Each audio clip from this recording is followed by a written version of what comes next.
Kitagawa is quite the gal, can we all agree? Like, this image right here just summarizes everything that her character really is. She is such a daring character, because she pretty much says, like, hey, you want some good pics? Here you go. That's literally what she said to Gojo, and that honestly came out of complete left field. Like, out of everything that's happened so far, from My Dress-Up Darling up to this very point, despite everything we've seen from Kitagawa in terms of, like, just her shameless behavior and all that, I never would have thought that she would have said that to Gojo in such a just straight up manner. Like, she didn't try to skirt around it, she didn't try to, like, slightly hint at it, she just straight up whispered into his ear, got very close, and said it to him, and it's just like, wow, what a way to end this week's episode of My Dress Up Darling.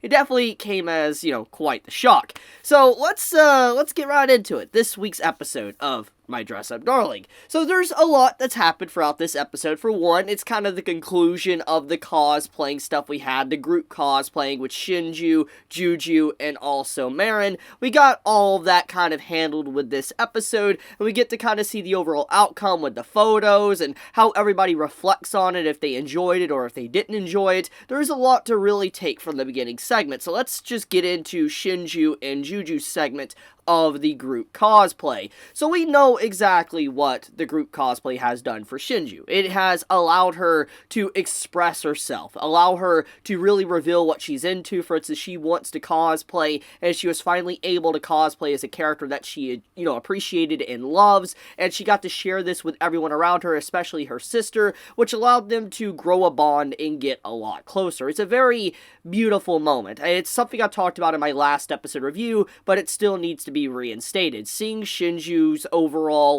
development and how she was accepted by everyone is very, very beautiful. And I do love how supportive Juju is of her younger sister as well throughout the episode, and we get a little bit more insight into Juju and Shinju's, relationship. Example of this is when, Shinju's like, oh, was my cosplay weird? Did you not like it? Etc. And then you have Juju's like, no, I'm very jealous. I'm very jealous that you're able to pull something like this off, and I can never pull something like that off. And obviously, Shinju, from her perspective, she's like, wait, what? Like, really? You can't pull it off? Like, everything I've seen to this very point, you're an excellent cosplayer. How could you not pull off a character if you set your mind to it? And that's the thing. The big thing about Juju is that she's like, look, there's a lot of characters that I would love to cosplay as, but my overall build as a human being, I can't cosplay them and make them look very accurate. I feel like I would be disrespecting the said character if I didn't have the overall certain body to be able to actually cosplay said character. That's how Juju feels about the situation. And so she's like, I'm jealous that you're able to cosplay as these other characters that I cannot because, I'm too short, etc. It's a really nice little detail with Juju and Shinju got to see that her sister had a moment of weakness, that she isn't perfect, she isn't someone that is flawless when it comes to cosplay. She has a lot of flaws, and she's not someone that is going to be successful with every little thing she does,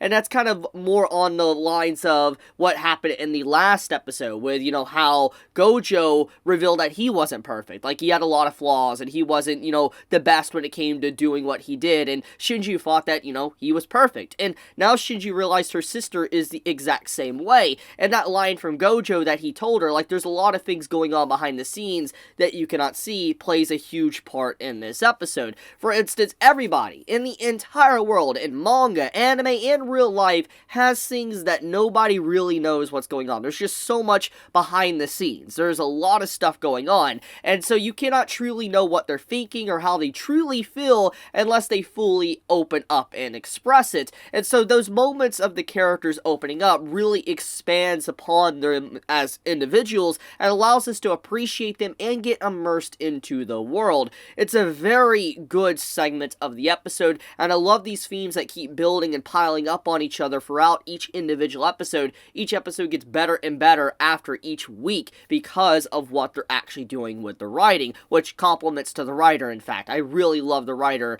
of My Dress Up Darling. So with that out of the way, let's actually talk about the group cosplay. So one of the big things as well is that Juju makes a statement saying that, oh, that'll be probably the last time she does a group cosplay. Obviously, Shinju kind of butts in. She's like, I really enjoyed it. I really liked the group cosplay, and I would love to do more. And obviously, Juju realizing her sister had a lot of good times and fun, and they were opening up, she's like, fine, I guess we can do more group cosplay. And you can see a little bit of a crush or romantic feelings building up towards Gojo in those moments. Now, as I've already expressed in my videos to date, I don't really think that Gojo is going to have a love triangle or whatever with, Juju and, Kitagawa and then himself. I don't think anything like that's going to happen. Obviously, there's always going to be other characters and stuff that's probably going to be an interest or a love interest potential, but I don't think that it's really going to be that same level of Gojo's eyes are going to only focus on,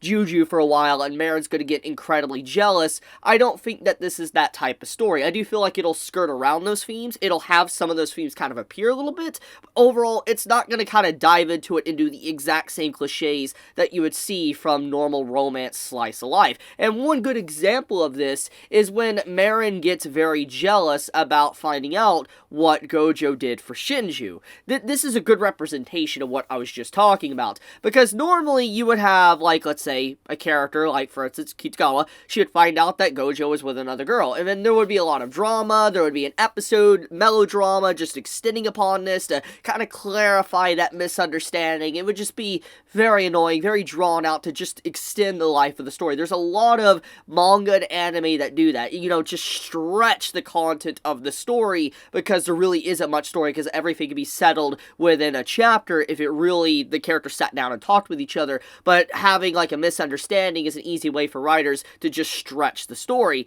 And seeing how Kitagawa got jealous and she's like, nope, it's fine, it's nothing and all that, and she just, the way she reacted to finding out more about Gojo, helping Shinju out alone, it's a very realistic depiction. I feel like there's a lot of things like that happens in real life. It's a realistic depiction that could happen, and it didn't get, stretched anywhere. Kitagawa obviously was jealous and upset, but she didn't, kind of take it out any further than that. She left it at that, and, they moved on. It's a very interesting scene. It's very realistic, and I like how that jealousy was thrown in. For one, it gives us more details to, obviously, Kitagawa, that she definitely does get jealous when Gojo is around other individuals, but also, in fact, that she's not someone that's going to just stress about it and just continuously talk about it, hammer about it, when she knows it isn't everything that she thinks it is, for a long period of time. It's a good episode for that. I do like the individual little details and scenes we got with stuff and circumstances around those themes. But, let's also talk about the final segment of the episode, which is Gojo getting some new drip. That right there is absolutely hilarious. It's easily one of the funniest segments of the entire episode, and I was laughing non-stop. Seriously, it was a good episode, and I can never get enough of Kitagawa being like, oh, I love him, I love him, I love him. The way she says that, the way she just says that continuously about Gojo in her mind is so cute. It's adorable. It's too adorable. And I'm just so happy to have this series to be able to watch, because it's a great series to watch on a Saturday. But, anyways, getting back on topic, though, Gojo tries to get some new drip, and obviously Kitagawa wants to help him out, and, figure out what outfits, etc. he wants, and it's very interesting seeing how Gojo looks really good in a lot of the outfits, but because we're so used to him wearing this very plain and casual clothing, it looks very off. I feel like me, as a viewer, looking at Gojo in, that drip, I was just like, oh my goodness, it just doesn't look right. Obviously, he looks good, but it just doesn't look right. And I like how Kitagawa really likes every look of him and tries to even get a casual shirt for him to wear. I do wonder if that's going to play a part in the future, and I do wonder if Gojo one day might actually get into cosplaying as well. I am extremely excited about that. So I guess let's get into the segment that shows Kitagawa showing a lot of skin with her cosplay, which eventually leads into that segment at the end of the episode where her saying to Gojo, "You want to pick. Now, despite everything that is hilarious about the situation and all that happened, there was going to come a time to where this was probably going to happen within the story. Because when you really think about Kitagawa's cosplays, what we've seen thus far, she does have a lot of provocative cosplays. But eventually, it would reach a threshold where even Gojo himself probably wouldn't be able to really look at her and properly do the cosplay because he would just be so embarrassed about it. Because at this point in time, they're not boyfriend and girlfriend. They're not. They're just, it's a guy that's helping out a girl with her cosplay, you know, hobby. That's all that's happening. They're friends. And so, seeing that interaction is very important for a few reasons. For one, it allows us to see Kitagawa's reaction to Gojo, that Gojo does get embarrassed and, you know, he, you know, is aware of her body, and it makes her aware of her own self as well, and where she's like, oh crap, you know, he's actually looking,